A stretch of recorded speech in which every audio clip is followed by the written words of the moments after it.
Avril 2011. Nantes, en France. Une famille de 5 personnes disparaît mystérieusement. Quelques jours plus tard, la police découvre un spectacle macabre. Les corps de la mère et des 4 enfants, soigneusement enterrés sous la terrasse de leur maison. Mais une personne manque à l'appel. Le père, Xavier Dupont de Ligonnès. Est-il l'assassin? Est-il mort? Ou vit-il encore, caché quelque part? Plus de 10 ans après, cette affaire reste l'un des plus grands mystères criminels de France. Xavier Dupont de Ligonnès est issu d'une famille noble, mais sa vie est loin d'être glorieuse. Marié à Agnès, il a 4 enfants, Arthur, Thomas, Anne et Benoît. En apparence, c'est une famille catholique respectable, discrète, sans histoire. Mais derrière les murs de la maison de Nantes, les difficultés s'accumulent. Xavier, homme d'affaires raté, croule sous les dettes, ses projets échouent les uns après les autres et il ne parvient plus à subvenir aux besoins de sa famille.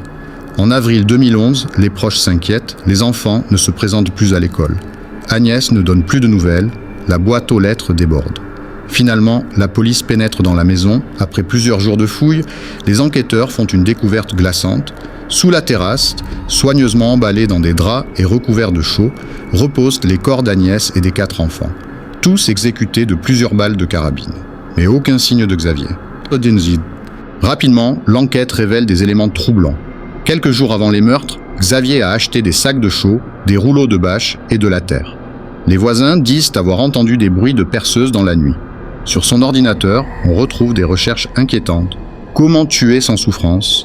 Produit pour dissimuler un corps. Enfin, ses comptes bancaires ont été vidés. Tout désigne Xavier comme l'auteur de ce massacre. Le 15 avril, Xavier est filmé pour la dernière fois par une caméra de surveillance, quittant un hôtel dans le sud de la France, près de Roquebrune-sur-Argent. Il porte un sac sur le dos, marche calmement, puis disparaît derrière un bosquet. Depuis ce jour, plus aucune trace. Aucun corps n'a jamais été retrouvé. Des témoins affirment l'avoir vu en Amérique, en Italie et même en Asie. Mais chaque piste se révèle fausse. Alors, que s'est-il passé? Première théorie. Xavier se serait suicidé dans une zone reculée. Mais malgré d'importantes recherches, aucun corps n'a jamais été retrouvé. Deuxième hypothèse, il vit sous une fausse identité, protégé par des proches ou un réseau. Troisième possibilité, Xavier a quitté l'Europe et refait sa vie loin des regards. Chaque année, des rumeurs circulent, mais jamais de preuves. Aujourd'hui encore, Xavier Dupont de Ligonnès est recherché par Interpol.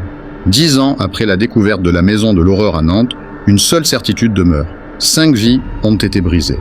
Quant au père, il reste l'ombre qui hante cette affaire. Mort ou vivant?